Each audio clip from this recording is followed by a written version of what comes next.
지금 코로나 바이러스로 인해 가지고 전 세계가 지금 혼란에 빠지고 또 뭐 몸살을 앓고 있다 이런 표현이 과장이 아닐 정도로 혼미한 과정을 지금 거치고 있는데, 이제 문제는 지금도 어렵지만 앞으로가 더 문제라는 것입니다. 많은 전문가들 이야기를 들어보니까 이제 이 코로나 바이러스가 앞으로의 우리 인간들의 삶에 엄청난 변화와 또 혼란을 가져다 줄 것이다, 뭐 이런 예측들을 하는 것을 보았습니다. 이제 인류는 코로나 바이러스를 중심으로 비포 코로나, 애프터 코로나, 이렇게 이 코로나 바이러스가 그 인류의 시간을 가르는 그런 분기점이 될 것이다, 이런 분석을 하는 정도로 지금 많은 예측들이 오가고 있는 것이 현실입니다. 사실 이 코로나 바이러스 이전에도 인공지능, 이 AI의 출현으로 인해 가지고 우리 모두가 다 불안한 요소들을 다 감지하고 있었습니다. 이제 이 AI의 출현으로 미래의 대량 실직이 예고가 된다, 인간들의 이 위상은 점점 위축이 될 것이다, 뭐 이런 참 어두운 전망들을 많이 내놓고 있는 그 와중에 이 코로나 바이러스가 지금 툭 튀어나온 거 아니겠습니까? 그러다 보니까 모든 사람들 내면에 이 미래에 대한 염려와 두려움, 이런 것들이 다 자리 잡고 있는 게 현실입니다. 우리 목회자들도 예외가 아닙니다. 제가 많은 동료 목회자들을 만나 대화를 해보면 걱정들을 많이 하고 있습니다. 이렇게 가정에서 편하게 예배를 드리는 게 이게 익숙해져 버렸기 때문에 이제 정성을 다해가지고 그렇게 교회로 와서 예배 드리는 이런 일을 과연 이제 계속 이게 할 수 있을까? 특별히 우리 젊은이들은 이 인터넷 환경이 너무나 익숙하기 때문에 이제 이렇게 그 온라인으로 예배 드리는 여기에 너무 이제 익숙해져 버리는 건 아닌가, 그러니까 이런 염려들의 소리를 많이들 이제 나누는 것을 제가 듣고 보고 있습니다. 사실 그런 염려는 저도 마찬가지로 가지고 있습니다. 그랬는데 제 마음에 이런 염려들을 좀 불식시킨다 그럴까요? 그런 어느 초등학교 교사 이야기를 제가 글로 읽었는데 이게 참 마음에 동의가 되는 것을 제가 경험을 했습니다. 어느 초등학교 동창들이 이제 오랜만에 만난 겁니다. 다 이제 직장 생활을 하고 자기 분야가 있는데 그날 대화 주제가 이런 거였다고 합니다. 인공지능 AI가 과연 우리 일자리를 빼앗을 것인가? 이제 뭐 거기에 각각의 자기 이제 직업을 따라 가지고 보는 관점이 다 다를 수 있는데요. 그런 대화가 한참 오가고 있는데 초등학교 교사인, 현직 교사인 친구가 굉장히 중요한 한마디를 망설임 없이 하더라는 겁니다. 무슨 얘기를 하는가 하니까 이 인공지능 AI가 절대 인간 교사를 대체할 수 없다고 생각한다, 너무나 확신에 찬 이야기를 하는 겁니다. 그 주장이 어떤 내용인가 보니까 이런 겁니다.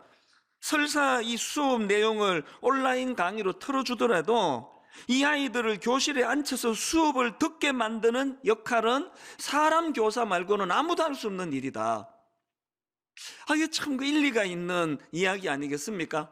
아무리 뭐 인공지능이 대단한 지식을 가르쳐 준다 하더라도 이 만남, 이 대면과 대면에서의 그런 인격적인 성장을 돕는 거는 사람 교사가 아니고는 인공지능이 할 수 없다는 그 이야기거든요.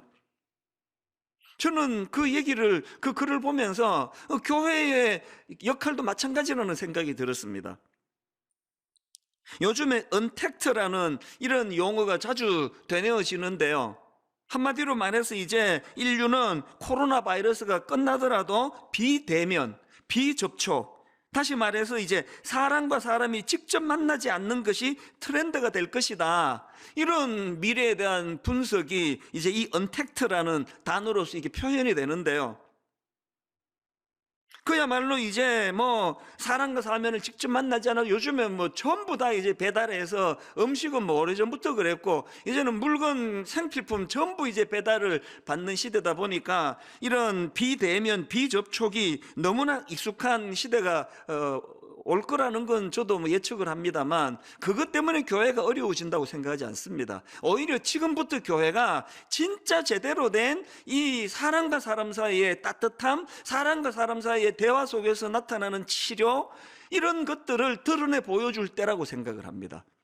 그래서 이제 뭐 교회에 이제 사람이 안 오면 어떡하나 이런 걱정을 하기보다는 지금까지의 우리가 관행적으로 익숙한 것들을 교정하고 고쳐야 될 것들이 없는가, 이거를 좀 반성하면서 또 하나님께 회개하는 시간이 필요하다고 생각을 합니다. 지금 저희가 코로나 바이러스 때문에 모여서 예배를 드리지 않은 지가 한 달 반 정도 지났는데요, 뭐 들려지는 이야기들마다 지금 이 만남의 목마름입니다. 그렇기 때문에 저는 그런 생각을 해봅니다. 이제 한 교회를 담임하는 목사로서 제가 이런 부분에서 한 성도 한 성도를 그저 뭐 AI가 설교하듯이, 인공지능이 설교하듯이 아무런 마음에 영감이 없는, 감동이 없는 이런 설교자가 아니라, 인공지능이 절대로 할 수 없는, 거기에 한 영혼을 향한 사랑이 담겨 있고, 이 만남과 만남 속에서 어떻게 쓰든 주님의 사랑으로 그를 보듬어 주고자 하는 이런 영혼이 담겨져 있는 그런 교회 안에서의 만남을 어떻게 해서든지 우리가 추구하고 그것을 이루어내도록 해야 되겠다. 이런 맥락으로 저는 부활주의를 앞둔 지난 한 주 내내 마음에 많은 질문을 가졌습니다.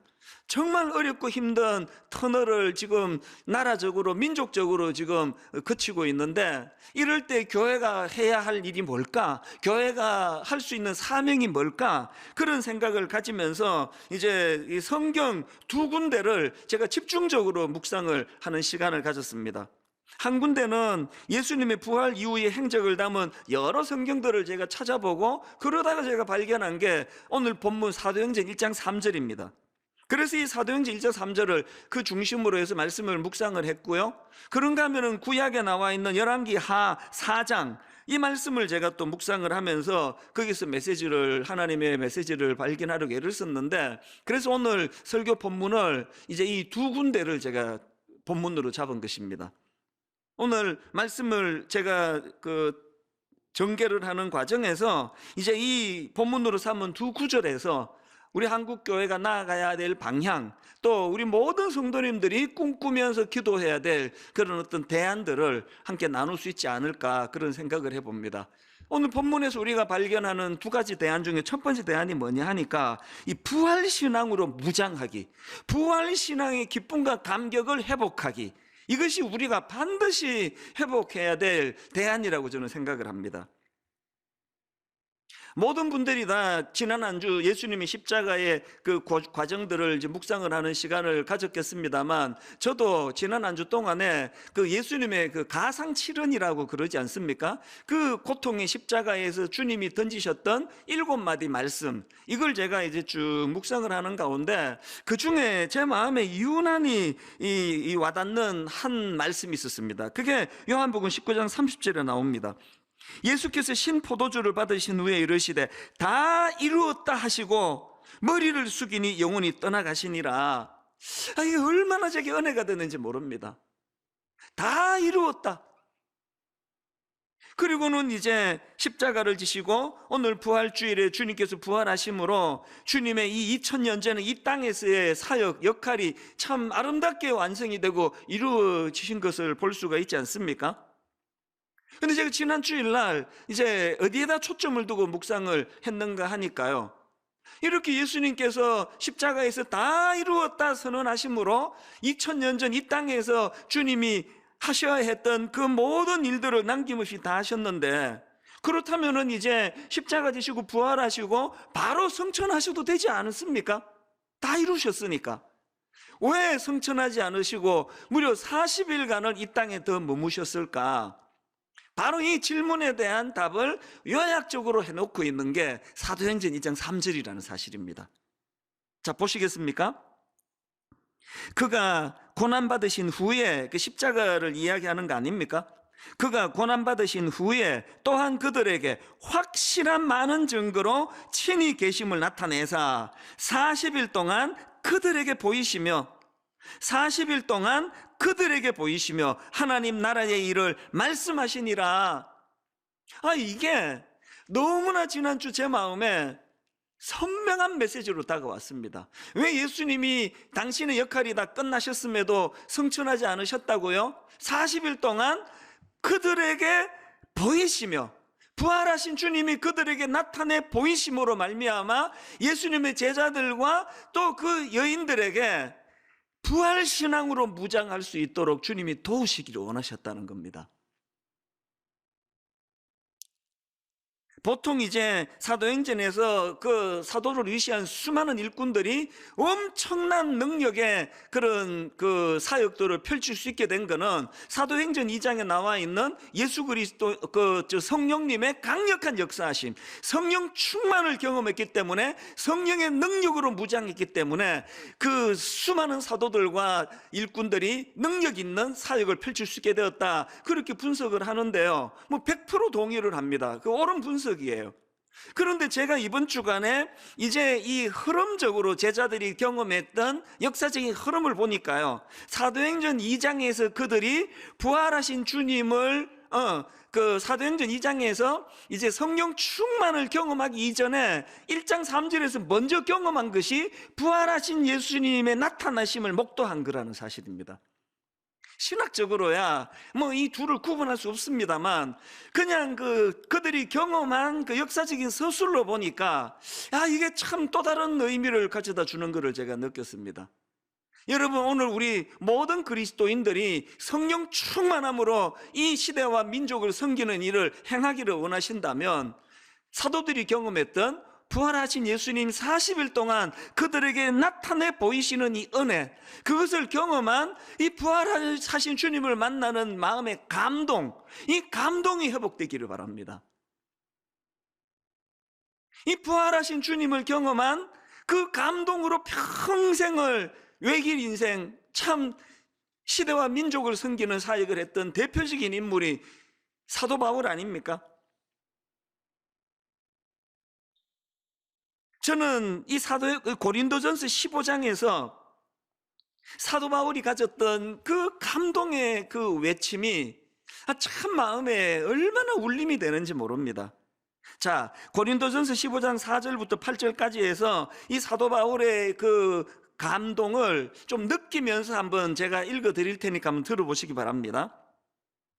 장사 지낸 바 되셨다가 성경대로 사흘 만에 다시 살아나사 게바에게 보이시고 후에 12제자에게와 그 후에 500여 형제에게 일시에 보이셨나니, 그 중에 지금까지 대다수는 살아있고 어떤 사람은 잠들었으며, 그 후에 야고보에게 보이셨으며 그 후에 모든 사도에게와 맨 나중에 만삭되지 못하여 난 자 같은 내게도 보이셨느니라. 맨 나중에 만삭되지 못하여 난 자 같은 내게도 보이셨느니라.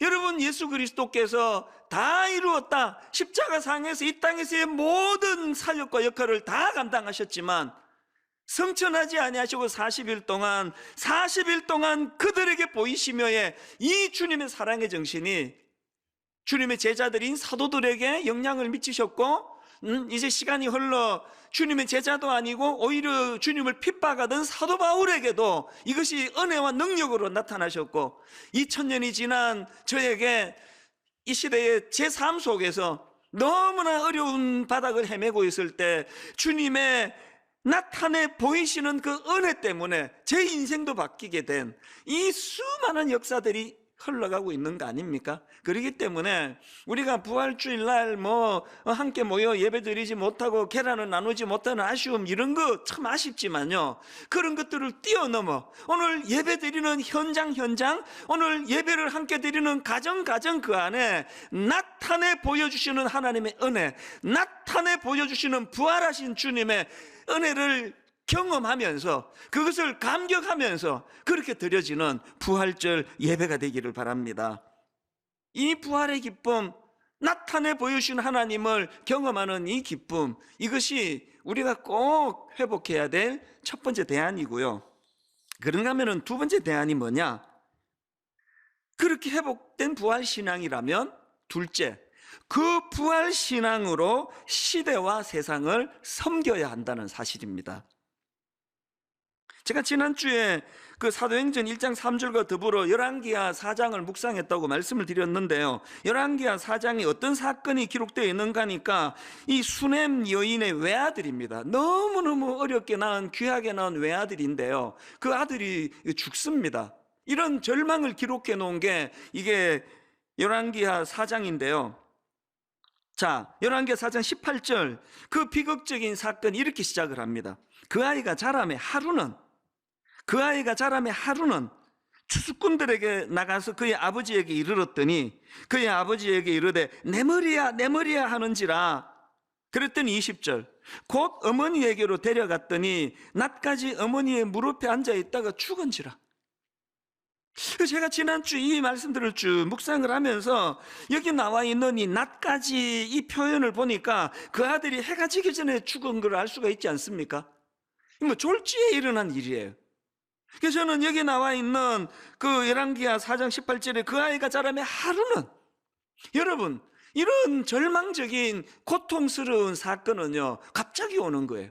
어느 날 하루는 전혀 준비가 안 됐는데, 오늘 이렇게 여러분 대한민국 모든 교회들이 지금 함께 모여 예배를 드리지 못하고 가정에서 예배를 드리는 이런 가슴 아픈, 정말 억장이 무너지는 이런 비극적인 일이 코로나 바이러스가 예고 없이 온 거 아닙니까?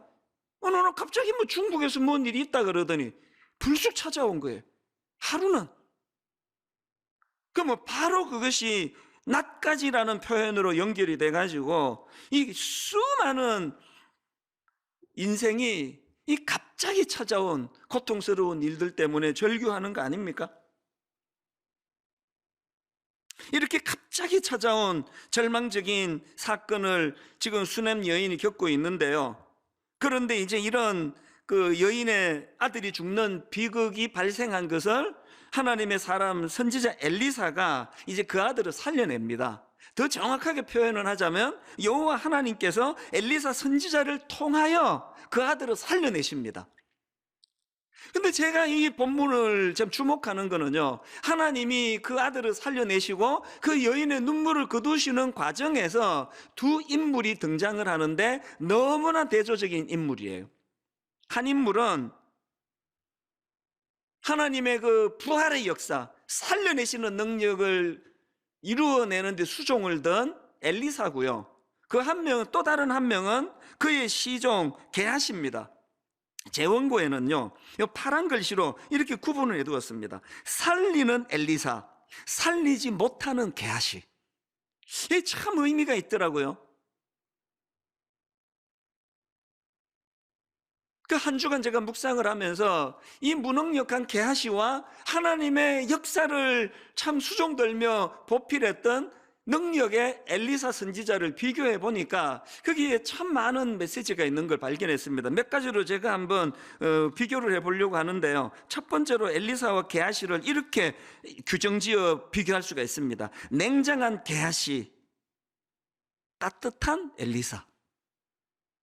냉정한 게하시 대 따뜻한 엘리사. 자, 열왕기하 4장 27절을 보십시오. 산에 이르러 하나님의 사람에게 나아가서 그 발을 아는지라 게하시가 가까이 와서 그를 물리치고자 하매. 이게 지금 어떤 배경을 둔 말씀인가 하면은요, 상상을 해보세요. 이게 그냥 느닷없이 들이닥친 비극적인 불행으로 말미암아 아들이 죽어버렸습니다. 뭐 자식 키우는 부모 뭐 다 그 심정을 공감할 수 있는 거 아닙니까?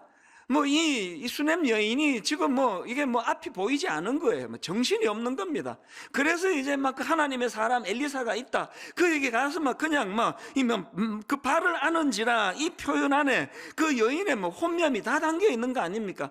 그랬더니 이 냉정한 게하시 한마디로 물리쳐 버립니다. 게하시가 가까이 와서 그를 물리치고자 하며. 이런 냉정한 게하시에 비해 가지고 참 엘리사의 그 따뜻함을 느낄 수 있는 말씀이 27절 세 번 요구를 한번 보십시오. 게하시가 그 여인을 떼어 놓으려고 다가갔으나 하나님의 사람이 말리면서 말하였다. 그대로 두어라. 그대로 두어라. 여인의 마음속에 무엇인가 쓰라린 괴로움이 있는 것 같구나. 이 엘리사의 따뜻함이, 저는 이제 목회자니까요, 저에게도 절박하게 SOS 문을 두드리며 기도를 부탁하는 경우들이 뭐 하루에도 몇 건씩 있을 때가 있으니까요. 저는 어떤 부류의 목사인가? 냉정하게 그를 물리쳐라, 물리치기를 원한다, 그런 게하시와 같은 목회자가 아니라 자기가 비록 그를 살려낼 능력을 갖고 있는 존재는 아니지만 내버려 두어라, 그대로 두어라. 그 부인의 마음속에 무언가 쓰라린 괴로움이 있는 것 같구나. 오늘 교회가, 목회자가, 교회의 수많은 지도자들이 취해야 될 모습이 어떤 모습인가를 깊이 돌아보는 메시지라고 저는 생각을 합니다. 그런가 하면은 게하시와 엘리사를 구분 짓는 두 번째 구분 지을 수 있는 잣대가 있는데요, 무성의한 게하시, 거기에 반해 정성을 다하는 엘리사입니다. 이게 죽은 아들을 살리는 과정에서 선명하게 드러나는 모양인데요. 자, 열왕기하 4장 31절입니다.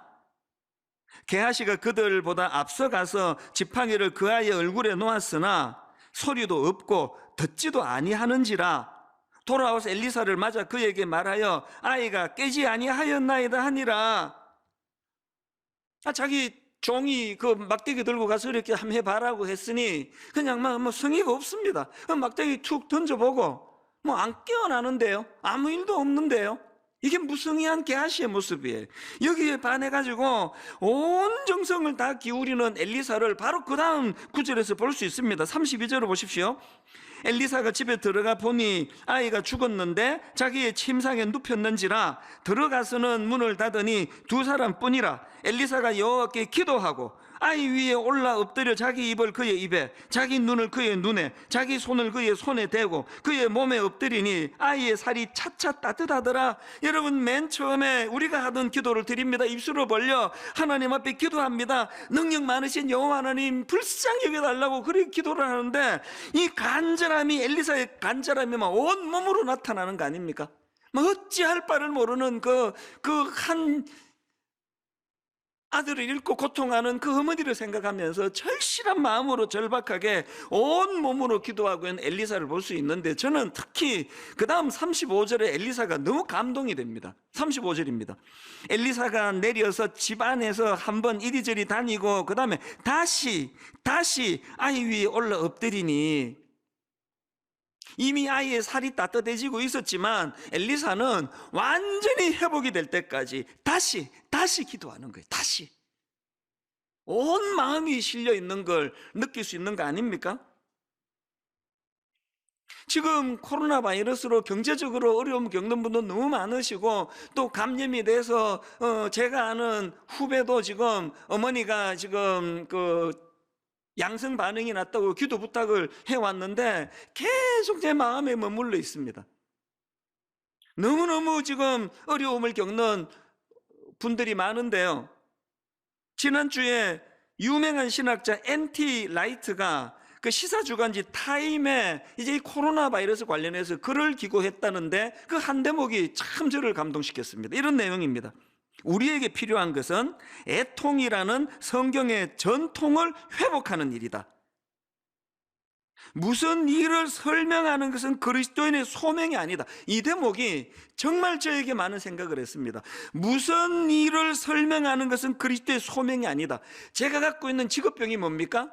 늘 설교하고 성경 공부 인도하고 무슨 일을 설명하는 데 익숙하다가 보니 차라리 이렇게 영혼이 담겨져 있지 않은 설교는 인공지능 AI가 훨씬 더 잘 설명할 수 있는 거 아닙니까?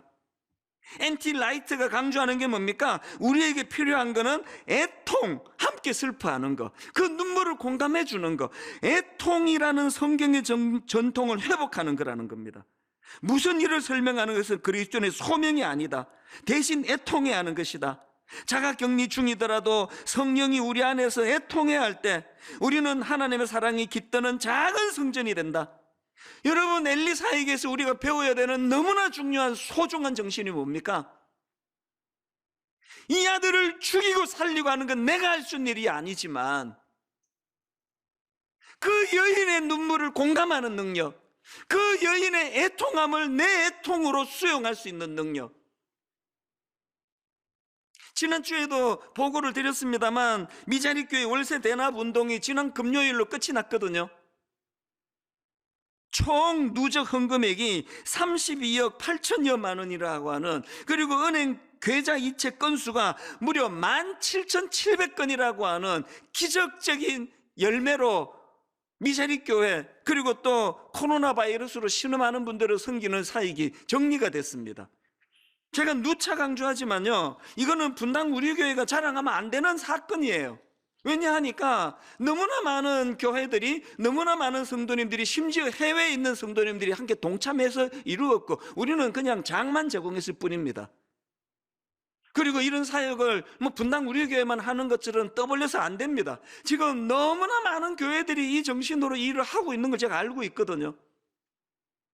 제 마음에 이 사건이 너무나 감동이 되는 것이, 한국 교회가 비판받을 일 많다고 하지만 그럼에도 불구하고 이런 애통함을 가지고 십시일반하여 17,700여 건의 정성이 모아져서 이런 아름다운 열매를 나타낼 수 있는 저력이 한국교회 성도들 안에 여전히 있다는 것, 이것이 우리를 얼마나 참 위로를 주는지 모르겠습니다.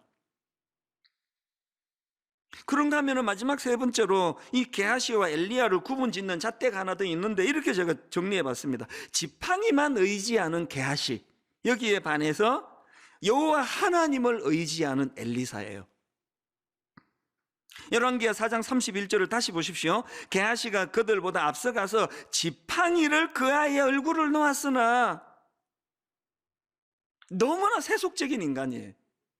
어떤 형상된 도구를 의지하는 게하시의 태도, 여기에 반해서 아까 읽었던 33절의 엘리사를 보십시오. 들어가서는 문을 닫으니 두 사람뿐이라 엘리사가 여호와께 기도하고. 이게 뭘 의미하는 겁니까?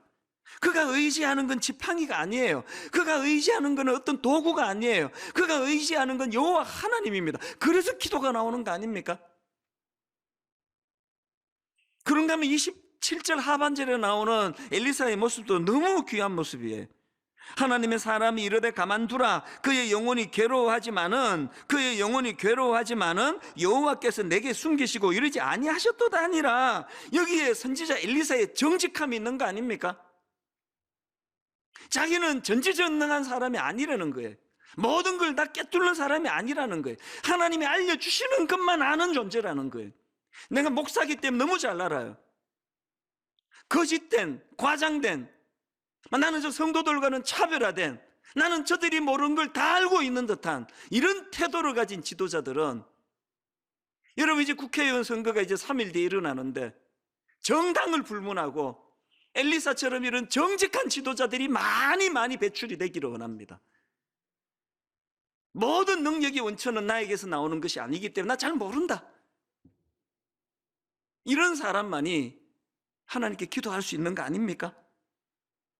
교회가 긍휼을 회복하는 것도 중요하지만 지팡이만 의지하고 이 지팡이만 들고 있으면 내가 그냥 하나님이 된 것처럼, 내가 모든 걸 다 해결해 줄 수 있는 사람인 것처럼, 교회가 긍휼을 회복하는 것도 중요하지만 하나님을 하나님으로 인식하고 알아보는 이 영성이 회복돼야 될 줄로 믿습니다. 지난주에 저는 이렇게 엘리사라는 인물과 게하시라는 인물을 가지고 쭉 정리를 하면서, 하나님 정말 이 교회가 게하시와 같은 냉정하고 무성의하고 그렇게 지팡이만 의지하는 세속적인 태도를 가진 사람들이 모인 공동체가 아니라 엘리사처럼 따뜻하고 정성을 다하고, 하나님이 살려주실지 안 살려주실지 나는 알지 못하지만 나는 온 정성을 다하여 애통함으로 그렇게 나는 섬기기를 원한다. 교회가 이런 엘리사의 정신을 회복할 때 참 어려움을 당하는 우리 이 대한민국을 살려내는 도구가 될 줄로 믿습니다. 이런 점에서 저는 우리 성도님들께 지금 우리가 추진하고 있는 1만 수도 파송 운동과 가평 우리 마을을 위하여 이제 본격적으로 기도해야 될 때가 왔다는 것을 좀 알리고 싶습니다. 여러분, 1만 수도 파송 운동이요, 단순히 이제 우리 교회 출석 숫자를 5,000명 이하로 줄이는 게 목표다, 그렇게 생각하시면 큰일 납니다. 숫자 줄이는 게 문제가 아니라 이제 세워지게 될 이 30개 교회가 정말 이 엘리사 선지자의 정신을 가지고 시대를 섬길 수 있는 교회가 되게 해달라고 기도하셔야 됩니다. 그래서 이제 제가 가장 중요하게 생각하는 건 이 30교회의 청빙받아 교회를 섬기게 될 담임 목사님을 제대로 세우는 거예요. 우리 교육자들 중에서 15명을 이제 세우게 되고 외부에서 15명의 신실한 목사님들을 지금 우리가 청빙을 해야 되는데요. 다음 주일날에 제가 좀 구체적으로 이제 이 방안을 좀 기도 제목으로 나눌 계획을 갖고 있습니다. 기도하셔야 됩니다. 좋은 엘리사 선지자의 정신을 가진 지도자가 30개 교회를 담임하게 해 주시기를 원합니다.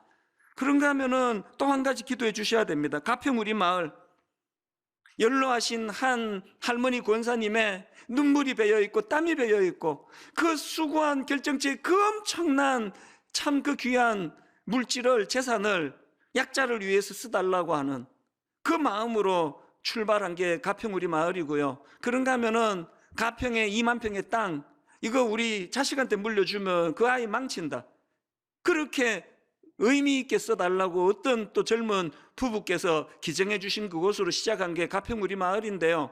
내년 가을쯤에는 이제 오픈이 될 걸로 예측을 하는데 지금부터 기도하셔야 됩니다. 여러분, 가평 우리 마을에 거기에 정말 생명을 살리는 하나님의 도구가 되는 그런 공간이 되게 해달라고 기도하셔야 됩니다. 거기에 육안으로 보기에 그 숙박시설이 있고 거기에 육안으로 보기에 또 무슨 커피숍이 있고 육안으로 보기에 뭐 오솔길이 있고 잔디가 심어져 있고 이런 것들로서는 차별화가 되지 않습니다.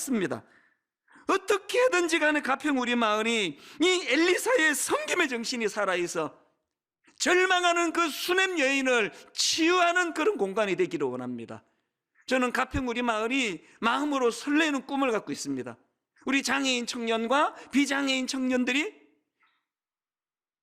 지식이 많이 없고 경험이 많이 없고 세상 많이 못 살아본 젊은이들이지만 그들이 장애인과 비장애인이 손을 맞잡고 그 동산을 꾸려나가는 그 공간을 저는 너무나 상상하며 꿈을 꾸고 있습니다. 그런가 하면은 기성세대 다음 세대 할 것 없이 그곳은 정말 치유의 동산이 되기를 원합니다.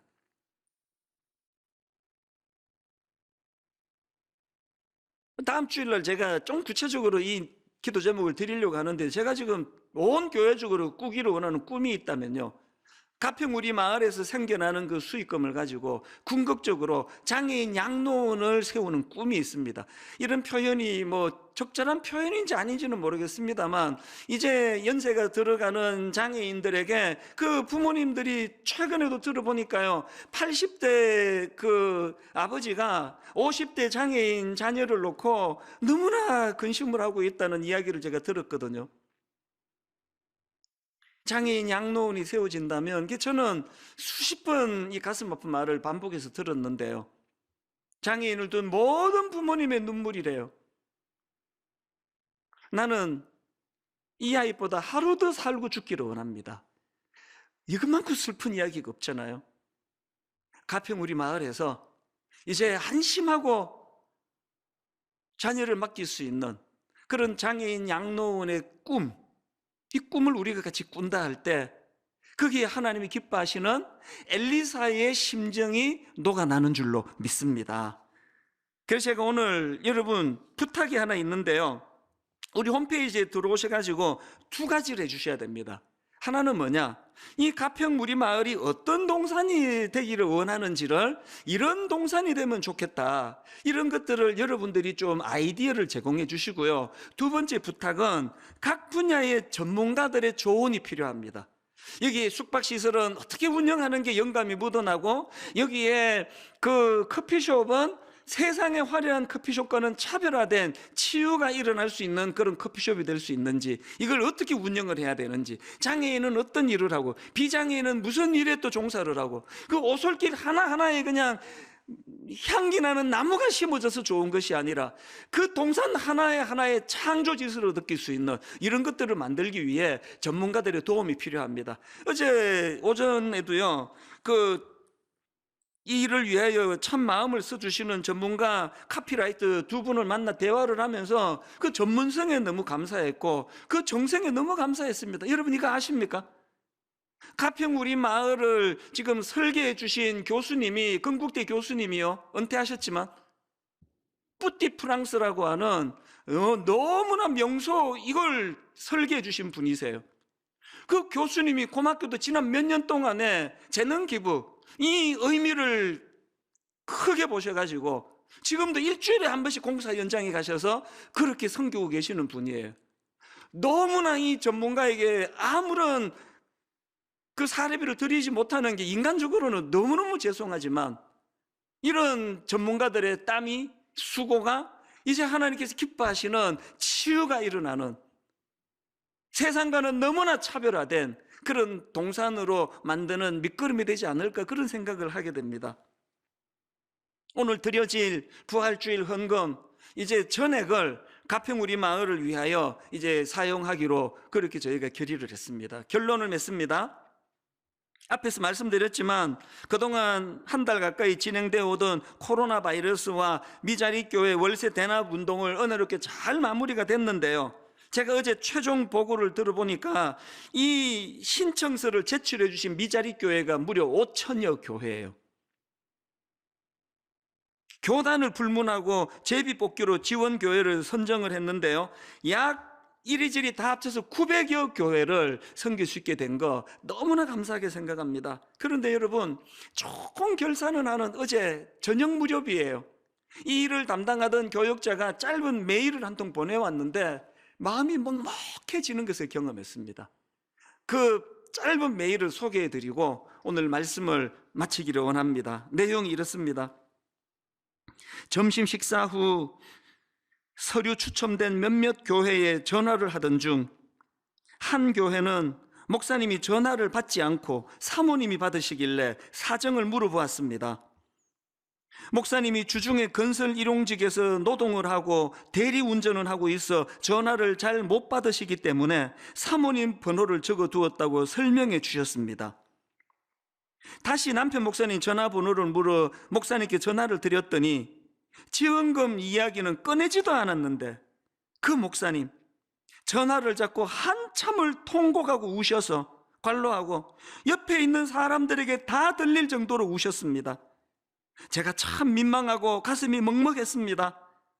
이번 사역이 막막한 가운데 위로와 격려를 주시는 하나님의 위로의 손길이었던 것 같다. 너무 감사합니다. 제가 오늘 이 설교 제목을 절망과 회복의 갈림길이라고 정했는데요, 오늘도 주님을 향한 그 사랑의 믿음을 가지고 대리운전하시고 건설 일용직으로 노동을 하면서까지 영혼을 섬기시는 이 귀한 분들에게 부활의 기쁨을 같이 나누고 그들 손을 잡아드리고, 그런가 하면은 이런 교회들이 모여서 어려운 한국 교회에, 한국 사회에 대안을 제시하는 그런 교회의 꿈을, 저와 여러분 예배 드리시는 모든 분들이 꿈을 가지고 부활 예배를 드리게 되기를 주님 이름으로 축원합니다.